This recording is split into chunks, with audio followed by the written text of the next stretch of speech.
What's going on, YouTube? Back with another video, Big Bear Boxing Squad. You get into a interesting conversation, an interesting breakdown between Gervonta Tank Davis and Gary Russell Jr. I think it'd be a great fight for 2022. I think it'd be the biggest name on Gervonta Tank Davis's resume as of yet. Not to say he haven't fought anybody worthy, because that's simply not true. But Gary Russell Jr. is I'll give him an A+. He's an A+ fighter. He only has one loss to Lomachenko, and that was a hard, tough fight for both of those guys. But I think what happened with Gary Russell in that fight, he got a little bit tired, got a little bit winded. A lot of times it comes with loading up, trying to throw the fastest and the most punches that you could throw. There's a lot of factors. Some nights it's you just off. But that's not to take anything from Gary Russell Jr. But if just to give my honest opinion, I do think Tank Davis will win this fight. But I think the earlier rounds will be very close. I really do. I think, they'll be trying to figure out each other. But I think that the way I have seen Tank Davis start breaking down fighters is he'll start getting off on you in the later rounds. And that lets me know that he's figured your timing out. He's figured everything, your game plan. And, I was about to say Roy Jones, but Mayweather did it. A couple other guys, they have slow starts. Terrence Crawford, he does it a lot. So I just think with some of them fights, man, they tend to start a little bit slower. And sometimes if they feel like they can get you, they'll start fast. It just depends on what the opposition is showing you. But I do think that Gervonta Tank Davis may be a little too much size-wise and power-wise. Gary Russell do have some power, but can he bring it up to 130? 135, because most likely that's probably where they meet. And it seems like Gary Russell really wants to fight, so I know he'll come prepared. One fight I can go back on another fight, but that don't mean it's going to happen the same way that it did when he fought Lomachenko. And at least in his case, I would train for the things that he did in that. I would take specifically that fight with Lomachenko and learn from it. Even though I'm not saying that Lomachenko is just as good as Tank Davis Lomachenko is great, but he's no Tank Davis. Tank is he's just a different, it was like Floyd Mayweather versus everybody else. And that's kind of what Tank is starting to show, is him and everybody else. But I would like to see him up against some tougher opponents. Not to say that Mario Barrios wasn't tough, because he was fighting back. Isaac Cruz, he was fighting back. A lot of media want to mix and screw, like, oh, he wasn't showing out, he didn't knock him out. You're not going to knock out every opponent. That's just not fair to the opponent. That's saying that the opponent ain't really worthy of hanging in there with a top fighter like Gervonta or any other fighter, Devin Haney. They kind of looked at Devin Haney like, oh, yeah, you got punched one time, so, you might not be, what everybody thought you are. When you get into a fight, you bound to get hit. Anybody that's ever been into a physical altercation before, you're going to get hit. But it's a difference between getting hit and taking that punch. So, I think both fighters can take punches. But I think, in my honest assessment, I think where to start going a little bit different for Gary Russell Jr. If he can control his combinations and all that other stuff, if he can kind of keep, pot shot, get his points, pick his combinations shots, which, he's a phenomenal fighter. He does it for a living. So that'd be something that him and his team can get in. But just my opinion, I think that, if I was training him, I would say, hey, look, pick your shots, use your footwork, watch for that uppercut, and it's coming. Gervonta, he going to land it. Whether he put him out or not, he's going to land that shot. But I think when you start throwing fast punches and just a bunch of punches, you start leaving yourself open.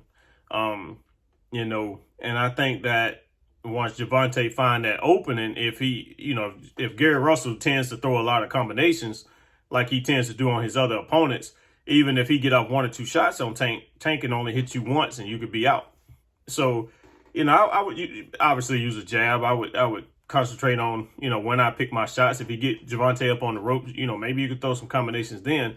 But I would not throw combinations in the middle of the ring with Gervonta because he could slip. It takes him, one shot. And if I was Gary Russell, I would dang on sure stay away from the ropes. But like I say, I do pick Tank to win because I think the power could be a big factor. And he's not just a power puncher, which is crazy, which is very scary for any fighter fighting him. I think the power mixed with the knowledge from his camp and what he showed. I think, like I say, being around Mayweather and learning his tricks and stuff like that, but also the trainer of Gervonta Tank Davis, man, they've been doing a phenomenal job, whether he's down or not. Or, one fight they said that, hey, you down. Next thing you know, he knocked Mario Barrios halfway across the ring. It's the same with Terrence Crawford. He could do the same thing. So the power makes sense. I think if he does get down, he's going to go for the knockout even more. But he's not like a wild fighter either. A lot of fighters get punch drunk and they like, okay, well, since I'm losing, I'm gonna empty the gas tank. And I don't think that's gonna happen. But I can see Tank Davis. I can see him kind of learning what he does. I can see him kind of walking him down. And maybe, I think he'll probably start that maybe in like the 4th or 5th round. There's a lot of times when Tank Davis kind of start picking you off. And if you look at the fight with Cruz, Isaac Cruz, he was starting to do the same thing. He did the same thing with Mario Barrios. And also Leo Santa Cruz, he did the same exact thing. Them guys, they was kind of doing their thing at first. And then Tank Davis figure you out. And I could tell he figured them out because he'll start throwing more combinations. And they not just regular combinations like fast punching, but they combinations that hurt you like real bad and set you up, obviously, for the uppercut. So if I was Gary Russell, I would plan for that. But also on Tank's part, I try to stay off the ropes. I wouldn't let Gary Russell get his combinations off.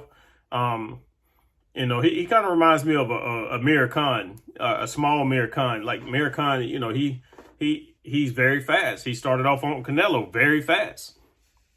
Canelo, he took his time. He waited for the right opportunity and hit him one time. And that was all that good thing, everything that good that Amir Khan did got ended in a split second. So it's kind of crazy. But, if Gary Russell, I would also look at that fight for him, because if you got to me, this is almost similar because I do think that Gervonta and Canelo are similar fighters, just in two different types of bodies. And I do think Gary Russell, if I had to put a comparison on him, I would say he's more like Amir Khan. Whether he got more power or not, both fighters got knockouts. So obviously they good. But I just think that if I had to put money on it, I would probably expect that fight to go the same way, whether he knock him out with one punch or accumulation of punches. Tank is obviously the naturally bigger fighter. I think he's like they about the same height, maybe like 2 or 3 inch height difference. But I just think that Tank Davis could be too much for Gary Russell. But the thing that excites me, Gary Russell ain't backing down though. And that's what should be celebrated, whether he win, lose. And I'm not saying he just because I said he's going to lose, because a lot of times you can't tell what's going to go on until they fight. So that's the cool part about it. But I think it's going to be a terrific fight for 2022.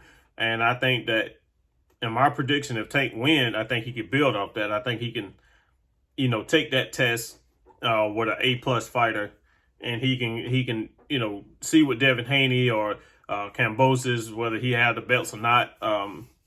See who has the belts, and he can go after whoever has those belts if they want to fight him back.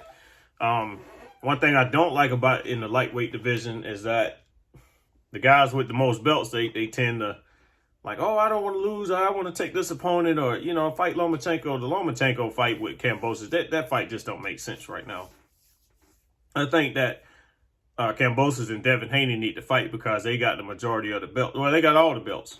Between them two, they got all the belts. So why not make that fight, get that fight out, get it on in ink, get it going for 2022, and it's going to do amazing numbers. I think I think I don't know. I think it could be one of the bigger fights for 2022. I wouldn't say the biggest. I think the biggest fight between Gervonta and Devin Haney would be a bigger matchup than in the lightweight division than any fight that could be put together. But get back to the topic on hand. I do think that Tank Davis will take home the win. That's just my opinion. But I do think both fighters are great. They both champions. They know what it takes to be a champion. And just like I said, just because I say that doesn't mean that Gary Russell don't have a chance. I give him probably about a 35% chance, because if you get in there, you do what you got to do, you can take care of business. He can, if he used good footwork, he could just box him all night. That's just as simple as that. He could box him all night. Stay away from him. He could take some. He could look at the footage with Cruz, his Gervonta last fight. Isaac Cruz, he could take footage from that and see what Cruz did to stay on his feet. Cruz was walking him down. He was, using the jab to cut off the ring and everything else. So, you guys go look at that fight. But, I would study that fight if I was Gary Russell and figure out things that he could do. I don't know at 135, do he have the power to keep Tank off of him? I know a lot of accumulation of punches can keep anybody back. A lot of people said Floyd Mayweather wasn't a power puncher, but I beg to differ, because he had enough power to keep you off of him. And you ask guys that he fought, and you've seen a lot of times with Cotto and a couple other fighters that he fought that was hard and tough. He almost got Cotto up out of there. Even Manny Pacquiao, I think he stunned Manny Pacquiao a couple of times. So if you don't have power, you're not going to stun nobody. A lot of times with Canelo and the way they do his matchmaking, those guys, for the type of fighter that Canelo Alvarez is, he can walk through some of them punches. And when you start walking through punches, you start doing more damage to your opponent, because you're like, okay, come on. That didn't hurt. So, if it don't hurt, I'm coming to get you. That's it. But I think it's going to be a terrific fight between these two guys. I'm curious about what happened. I think it'll be the biggest test for Gervonta Tank Davis. Do I think he'll get through it? I think so. Do I think that Gary Russell got a chance? I think so. I think it's some things that he could do. He don't have to go and try to knock Gervonta out. He could just, like I say, he could just score. He could pot shot. He could use his great footwork that he has. But if I had to pick somebody that could actually hang in there, I think Gary Russell got the tools to hang in there. But that's going to wrap it up for this breakdown, man. You guys let's keep pushing, man. The channel is doing pretty good. I still got a lot of things I got to learn for doing videos and stuff like that. But, for me not being on YouTube that long, man, we doing well. And I thank everybody for watching and tuning in. Please like, share, comment, subscribe. Let me know what you think about this matchup, who you picked to win and reasons why. Let's get the conversation going. I do want to base my channel on breakdowns and the art of boxing. Not so much as a drama and all that other stuff, but just simply breakdowns. I love the art of boxing. That's what makes boxing. These boxers all of them should be celebrated. No boxer should be like, oh, well, he's not that great. That's just the media. If Devin Haney performing, he get hit once, oh, Devin Haney ain't no good. If Gervonta Tank Davis do something, oh, he ain't that special. So it's one of those things where, all boxers, no matter where they come from, what country they from, all boxers should be celebrated. I think it takes a lot of guts to get up every morning or every day and train 7-8 hours a day. A lot of people, it get tough. When I used to work a regular job, it used to get tough being on my feet for 5-6 hours a day, depending on what I was doing. Shout out to all boxers and stuff like that. All of them are great at what they do. They put on phenomenal shows. So hopefully we could stay tuned and see if this fight can get past the paper part and get on to the actual, done deals and stuff like that. But I'm going to go ahead and wrap it up for this video. You guys stay tuned, like, share, comment, subscribe. Please hit that notification bell. Like I said, I will be doing videos like this more. and also doing the actual visual of breakdowns as far as playing Fight Night. So you guys stay tuned for more, man.